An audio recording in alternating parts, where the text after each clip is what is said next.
Good evening. आज हम इस वीडियो में एक नया चैप्टर स्टार्ट करेंगे, दैट इज़ इलेक्ट्रोस्टैटिक। ये सीरीज़ बहुत इंपॉर्टेंट होने वाली है JEE mains, JEE advance as well as CBSE के लिए। क्योंकि इसके अंदर हम हर चैप्टर के सारे फार्मूलाज एक फार्मूलाज को रिवाइज करेंगे और साथ ही साथ एक प्रकार से समरी भी हम इस फार्मूलेज की थ्रू समझ लेंगे। ये फार्मूला सीरीज़ इंपॉर्टेंट होने वाली है, आप इसको फॉलो कीजिए, ये फार्मूलाज को देखिए और आपके न्यूमेरिकल्स आसानी से सॉल्व हो जाएंगे। इसी के साथ शुरू करते हैं इस चैप्टर को। शुरू करने से पहले मैं बोल देता हूँ, अगर आपको ऐसी वीडियो और चाहिए या इसकी पीडीएफ नोट्स चाहिए तो आप कमेंट कर देना। शुरू करते हैं इलेक्ट्रोस्टैटिक्स। इलेक्ट्रोस्टैटिक्स क्या होता है? जब चार्जेस होते हैं जो रेस्ट पे, हम उसकी जब स्टडी करते हैं हम उसको इलेक्ट्रोस्टैटिक कहते हैं। नेक्स्ट चैप्टर में मूविंग चार्ज एंड मैग्नेटिज्म की बात करेंगे, जिसमें हम चार्जेस को जब मूव करते हैं, जी हाँ, चार्जेस जब मूव हो रहे हैं तब हम उस चैप्टर की बात करते हैं, मूविंग चार्जेस एंड मैग्नेटिज्म। तो इलेक्ट्रोस्टैटिक्स में हम सबसे पहले डील करते हैं चार्जेस पे। पूरा चैप्टर हम चार्जेस पे डील आउट कर रहे हैं। चार्जेस कैसे हैं रेस्ट पे, उनके कारण क्या हो रहा है, कैसा वो बिहेव कर रहे हैं। चार्जेस टू टाइप्स के होते हैं। First one is positive charge, ये हमें आसानी से पता है। Second one is negative charge, ये भी हमें पता ही है, ठीक है। So let's start with the formula. That is the first formula is the charge. Charge का फॉर्मूला है that is n e. N is the integral multiples और ई इज़ द इलेक्ट्रॉन। तो ये फॉर्मूला बनता है Q is equal to plus minus n e, where n is the integral multiple integers 1 2 3 4 और thing. Q एक और चीज़ important है कि ये स्केलर क्वांटिटी है। Q क्या है? चार्ज है। चार्ज का फॉर्मूला है ये, चार्ज का फॉर्मूला और एक प्रॉपर्टी हम चार्ज की कह सकते हैं, ये डिसाइड करता है that is charge is quantize. इसका यूनिट क्या है? Coulombs, unit coulombs. तो चार्ज का यूनिट कोलम्स है, चार्ज का फॉर्मूला एन ई है और चार्ज एक स्केलर क्वांटिटी। ये है चार्ज के बारे में पूरी डेफिनेशन। हम इस पेज में लिख लेते हैं। चार्ज जो है उसका फॉर्मूला है प्लस माइनस एन ई, फिर एन जो है इंटीग्रल मल्टीपल से। ये फॉर्मूला क्या है, या ये कह सकते हैं कि चार्ज इस में प्रेजेंट होता है, मतलब वो हमेशा इलेक्ट्रॉन्स के इंटीग्रल मल्टीपल्स में प्रेजेंट होता है। लिख देता हूँ मैं, हमेशा इंटीग्रल्स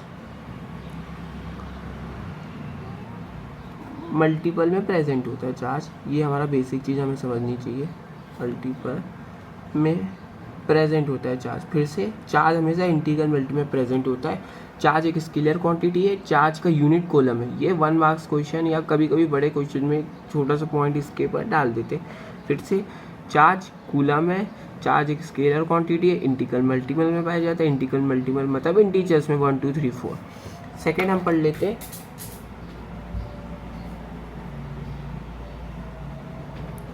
दैट इज 1 कूलम। तो 1 coulomb is equal to 3 into 10⁹ stat coulombs. अब स्टेट कूलम्स क्या होता है? स्टेट कूलम्स बेसिकली एक टर्म है जो यूनिट है, CGS यूनिट कह सकते हैं हम। तो स्टेट कूलम ये भी आपको याद होना चाहिए, ये CGS यूनिट है, ऐसा कुछ है नहीं। State coulomb CGS unit of charge हम कहते हैं इसको, that is CGS unit of charge.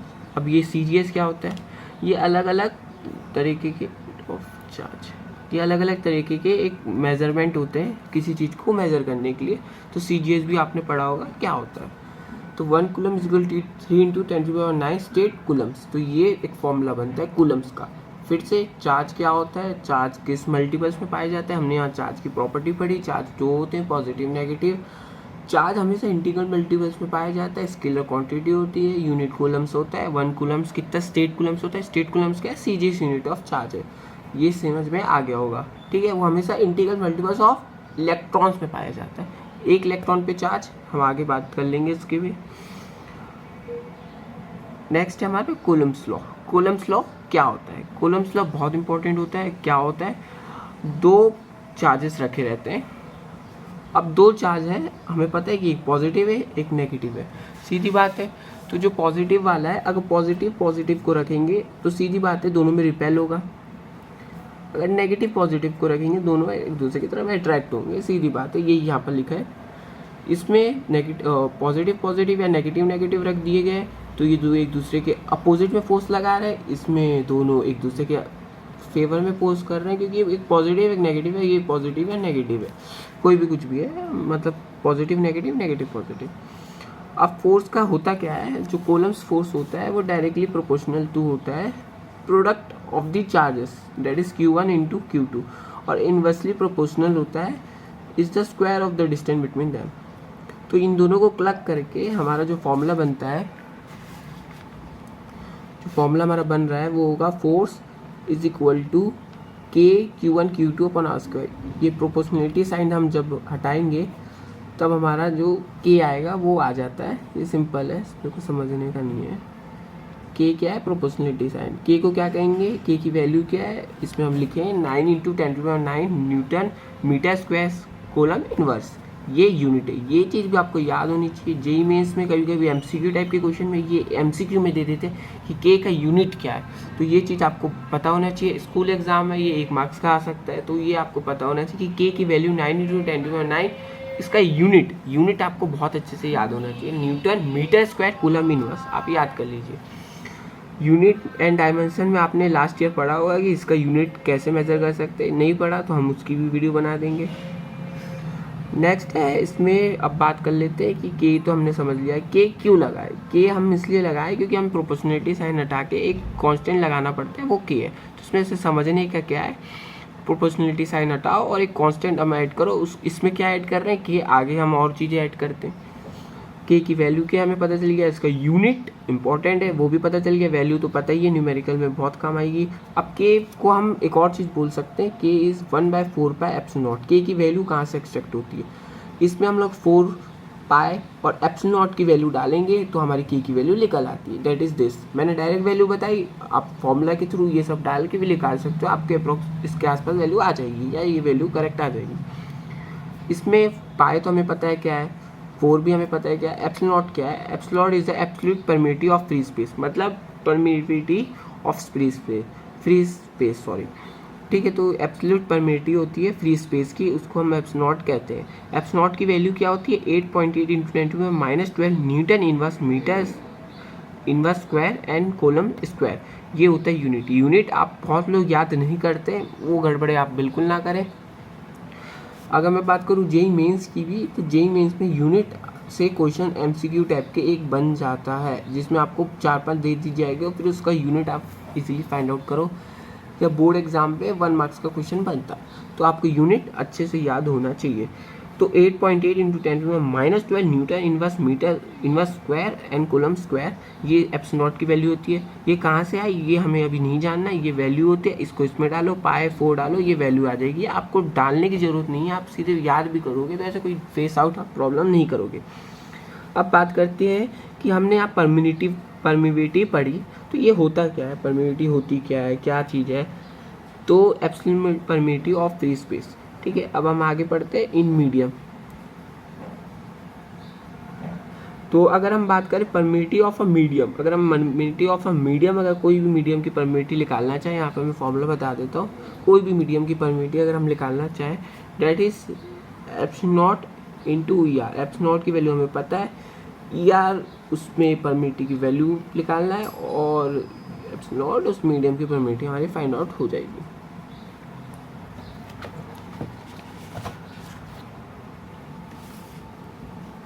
ठीक है, अब हम नेक्स्ट पढ़ेंगे topic that is in medium. मतलब अगर हम चार्जेस को यहाँ पर कॉलम्स लो, अगर किसी मीडियम में रख दूँ, अगर मैं इसको पानी में डाल दूँ या मैं उसको कोई अलग मीडियम में रख दूँ, मतलब हम एयर और वैक्यूम को हटा के कोई थर्ड मीडियम में मैं इसको रखूँगा, तो फिर ये क्या होगा, मतलब उसकी परमिटिविटी क्या होगी। तो जब उसको मीडियम में रख दिया गया, ये R डिस्टेंस पे है दोनों, ये Q1 चार्ज Q2 चार्ज, ये दोनों पॉजिटिव नेगेटिव नहीं, ये पॉजिटिव पॉजिटिव नेगेटिव नेगेटिव रखे गए, एक भी रख सकते हो आप। तो ये दोनों एक दूसरे पे रिपेल करेंगे क्योंकि एक सेम चार्ज है। इस पे जो फोर्स लगता है, फोर्स को K टाइम्स कम हो जाता है। जी हाँ, force divide by K। K क्या है, इस मीडियम की क्या कह सकते हैं, डाइलेक्ट्रिक कांस्टेंट, उससे वो फोर्स कम हो जाता है। यानी फोर्स हमने यहाँ पढ़ चुका है क्या है, Q1 Q2 पर R स्क्वायर। इसके नीचे बस मैं क्या करूँगा, यहाँ पर K लगा दूंगा तो मेरा काम बन जाएगा। और सेम यहाँ पर किया गया है, 1/4π वो K ही लिखा गया है और उसके बाद मैं K ऑल ऐड कर दूंगा तो हमारा ये बन जाएगा। K क्या है, उसको ER भी कह सकते हैं।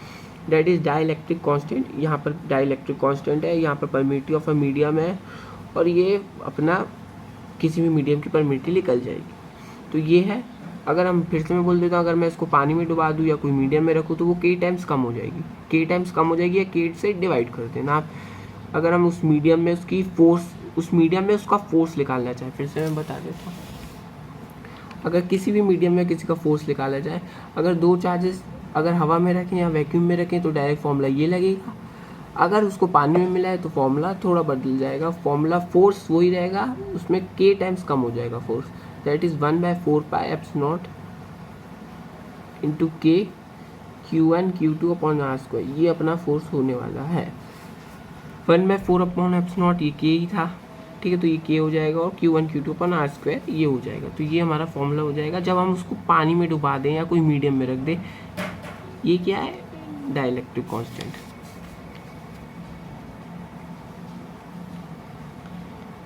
डाइलेक्ट्रिक कांस्टेंट है ये पानी का अलग होता है, अलग अलग मीडियम का अलग होता है। आपको क्वेश्चन में गिवन होगा, आपको बस इसको डालना है, ये वैल्यू आपको पता है, ये वैल्यू डालो, ये वैल्यू डालो। आप पानी के अंदर या कोई भी मीडियम के अंदर आप फोर्स निकाल सकते हो। बहुत इंपॉर्टेंट चीज़ आज हमने सीख ली, फोर्स हम हवा में या वैक्यूम में कैसे निकाल सकते हैं, अगर पानी में डाल दिया, कोई भी मीडियम में डाल दिया तो कैसे निकाल सकते हैं। अब आगे समझते हैं। सो ये क्वेश्चन था जो बेसिक क्वेश्चन है, जो हम क्वेश्चन भी कर लेते सॉल्व, ठीक है। तो हम लोग ये क्वेश्चन है जो बहुत आया है इसलिए मैंने ले लिया है। इसमें क्वेश्चन ये है कि थीटा की क्या वैल्यू सेम रखेंगी, कि डाइलेक्ट्रिक कांस्टेंट की क्या वैल्यू होगी, कि जो थीटा है, ये दोनों ऑब्जेक्ट है, ये दोनों चार्ज जो लटक रहे हैं, ये एक थीटा पे अटक रहे हैं, तो ये k की वैल्यू क्या होगी, ठीक है। तो यहाँ पर क्या होता है, इसको पानी के अंदर डाल दिया जाता है, ठीक है, और ये एक सिस्टम बनाया जाता है। मैं एक बार समझा देता हूँ आपको अच्छे से, ठीक है। यहाँ पर एक चार्ज लटका दिया मैंने एक प्रकार से, यहाँ पर दूसरा चार्ज लटका दिया मैंने, वो दोनों थीटा पे लटक रहे हैं। अगर मैं बीच से मेजर करूँ तो इसके k की वैल्यू में फाइंड आउट करनी है। k क्या है, यहाँ पर डाइलेक्ट्रिक कांस्टेंट। जरूरी थोड़ी ना आपको उसमें फोर्स पूछे, इन दोनों में फोर्स कितना लग रहा है, फोर्स पूछे तो ठीक है, कभी कभी उल्टा k भी पूछ लेगा, तो आपको कुछ करना नहीं है। k के लिए क्या करना है, रो बी माइनस रो एल। ये क्या है, रो बी है डेंसिटी ऑफ बॉल,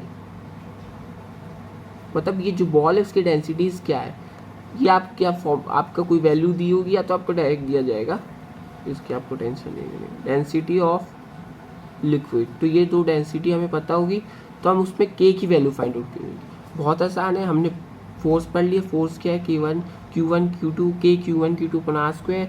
अगर फोर्स पानी या कोई मीडियम में हो तो वो k से डिवाइड कर देना उसको, वो क्या होगा, डाइलेक्ट्रिक कांस्टेंट होगा कोई भी मीडियम का, तो उसमें डाइलेक्ट्रिक कांस्टेंट डिवाइड करके उसका उस मीडियम में उसका फोर्स पता चल जाएगा, कोई भी मीडियम में। तो एयर में पता चल गया, कोई मीडियम में पता चल गया। ये एक क्वेश्चन था जो थीटा पे है, तो उसकी k की वैल्यू कैसे फाइंड करें, k भी पता चल गया। तो हमने k और फोर्सेस के ऊपर बहुत चर्चा कर ली है। अब हम आगे फोर्स को आगे बढ़ाते हुए अब हम इलेक्ट्रिक फील्ड और उसके आगे का पढ़ते हैं।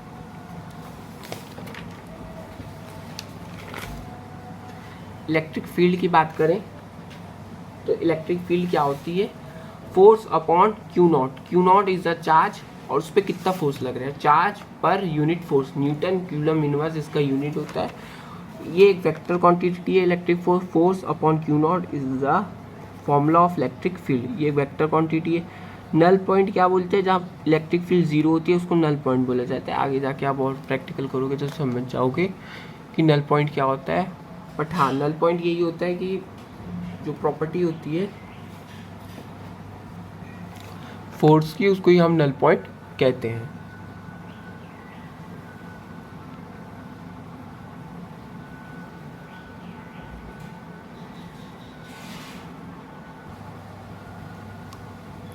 इलेक्ट्रिक फील्ड समझ में आ गई, force upon Q not that is Newton coulomb inverse, ये वेक्टर क्वांटिटी है। नल पॉइंट क्या होता है, जहाँ इलेक्ट्रिक फील्ड की वैल्यू जीरो होती है।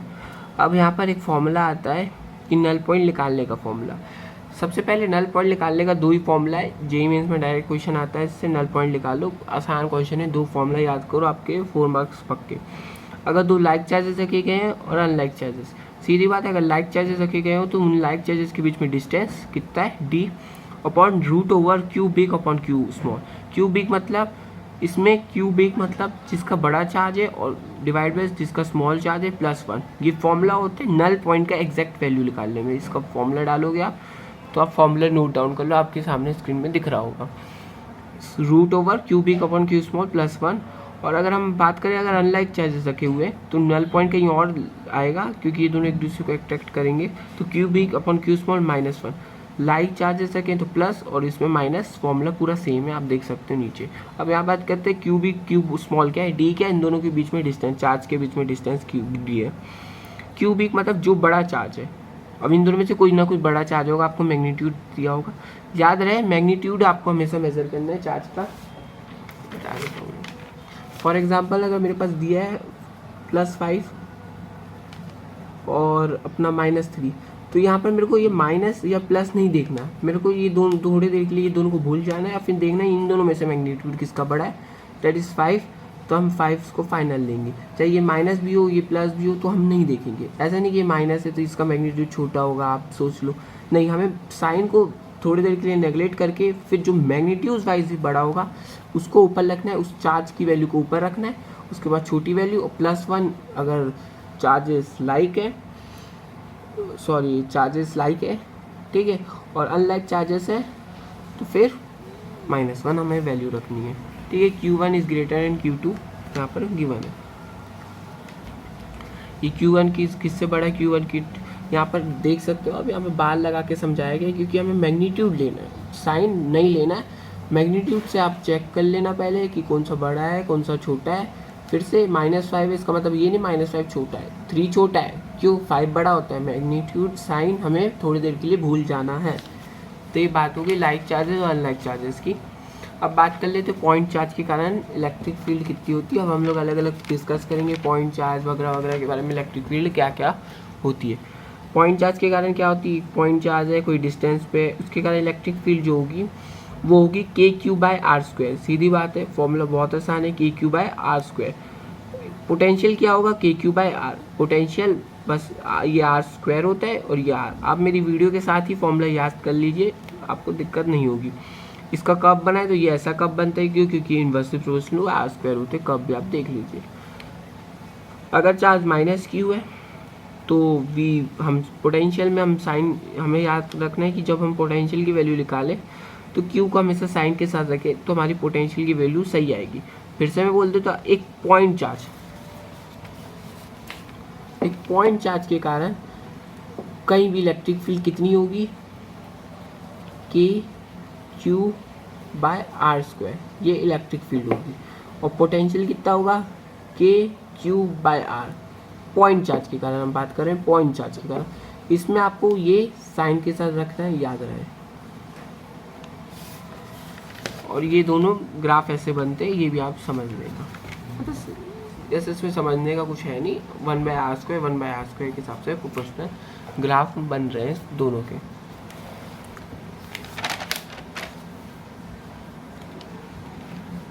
अब हम नेक्स्ट टॉपिक पढ़ लेते हैं अपना, कि एक रिंग के कारण इलेक्ट्रिक फील्ड कितनी होती है। रिंग के कारण अगर इलेक्ट्रिक फील्ड की बात करें, रिंग की बात करें तो उसमें दो चीज़ समझना है। रिंग जो है वो रिंग में जो Q चार्ज है और वो रेडियस R की है, और कोई उसके x डिस्टेंस पे, ये x क्या है, इलेक्ट्रिक फील्ड का डिस्टेंस, और ये R क्या है, इसका रेडियस, और ये Q क्या है, इस पर चार्ज है।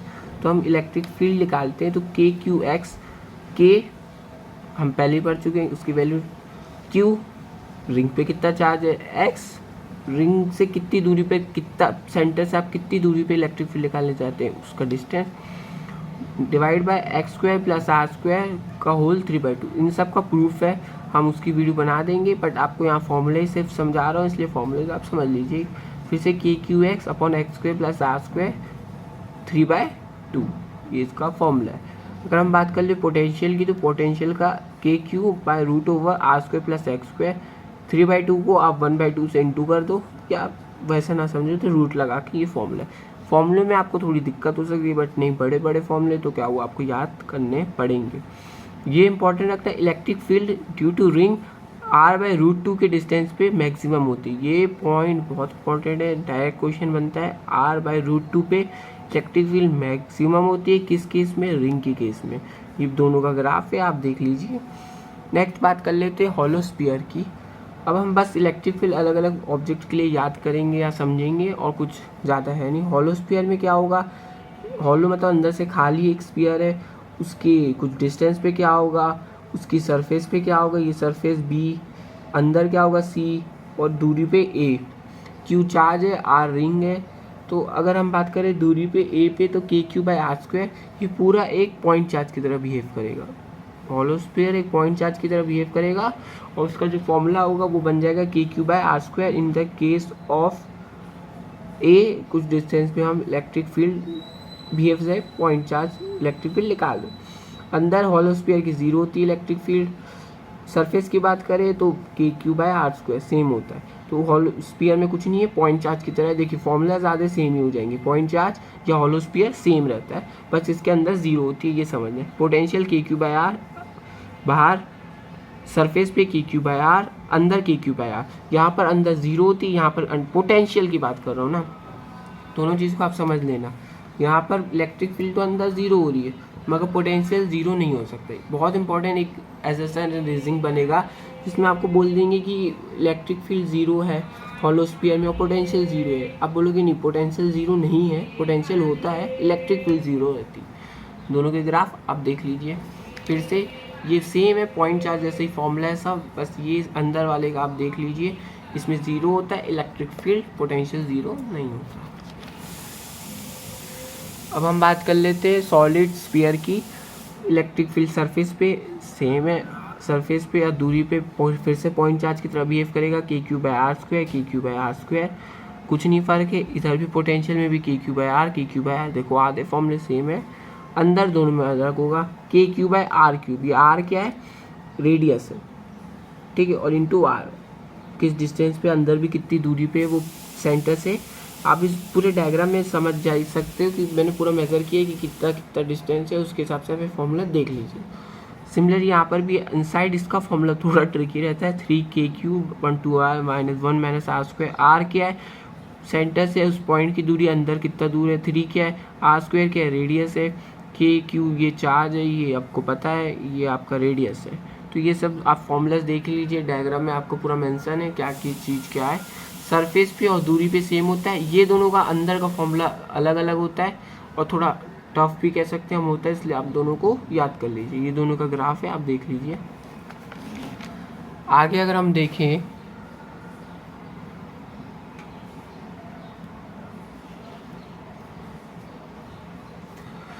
तो हमारा सेमी रिंग के कारण क्या होगी, तो बेसिकली हम उससे पहले आर्क पे बेसिस पे कर लेते हैं। आर्क में जो इलेक्ट्रिक फील्ड होती है वो 2 k lambda sign theta by 2 होते हैं। ये क्या है मैं आपको समझा देता हूँ। बेसिकली इलेक्ट्रिक फील्ड का फॉर्मूला होता है that is 2 k lambda upon r sine theta by 2।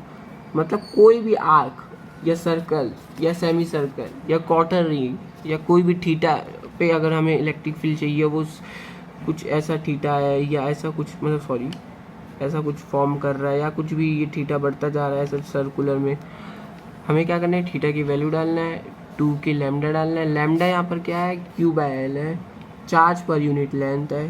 हम लैम्डा को बार बार डिसाइड करेंगे ये क्या होता है। लैम्डा इज चार्ज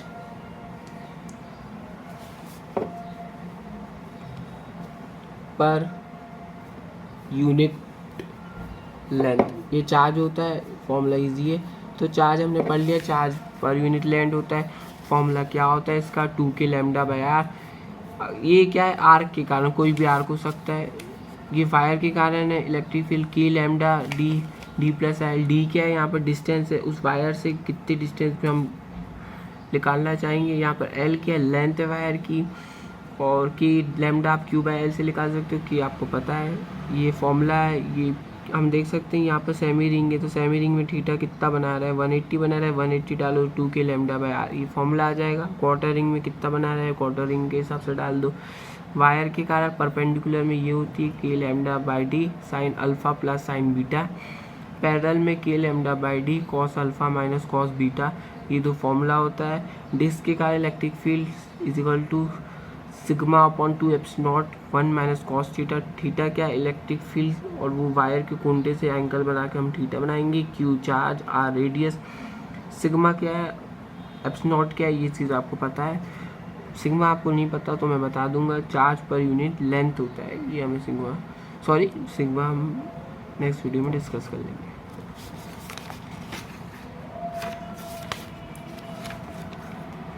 इसी के साथ इस वीडियो का मैं एंड करता हूँ। इसमें हमने 50% चैप्टर कवर कर लिया, सारे फॉर्मूलेस कवर कर लिए। अगर आपको इसके PDF चाहिए, जी हाँ, अगर आपको इसका PDF चाहिए तो आप कमेंट कीजिए, ठीक है, कमेंट डाउन, मैं आपको इसका PDF प्रोवाइड कर दूंगा। मैं बता रहा हूँ इसके अंदर सारे फॉर्मूलेस है, ऑल कवर्स ऑल फॉर्मूलेस, सारे फॉर्मूलेज हैं इसके अंदर पूरे इलेक्ट्रोस्टैटिक के फॉर्मूले। अभी आधा चैप्टर हुए, आधे अगले वीडियो में करेंगे। वीडियो थोड़ी लंबी बन रही है इसलिए मैंने आधा ही कराया। इसमें पूरे फॉर्मूलेज हैं, JEE mains plus JEE advance दोनों आप टारगेट कर रहे हो तो इससे ज़्यादा फॉर्मूले कुछ हो ही नहीं सकते। सारे फॉर्मूलेज हैं, सारे न्यूमेरिकल्स बन जाएंगे आपके। एक बार आप बस बेसिक एक्सप्लेनेशन समझ जाओ इस चैप्टर का, NCERT से ही रीड आउट कर लो और सारे फॉर्मूलेज आप अच्छे से याद कर लो, उनका डेरिवेशन हम समझ लो। 3 चीज़ आपको करनी है, फर्स्ट चैप्टर रीडिंग NCERT से, सेकंड सारे फॉर्मूलाज याद कर लेना, थर्ड उनको डेराइव करना।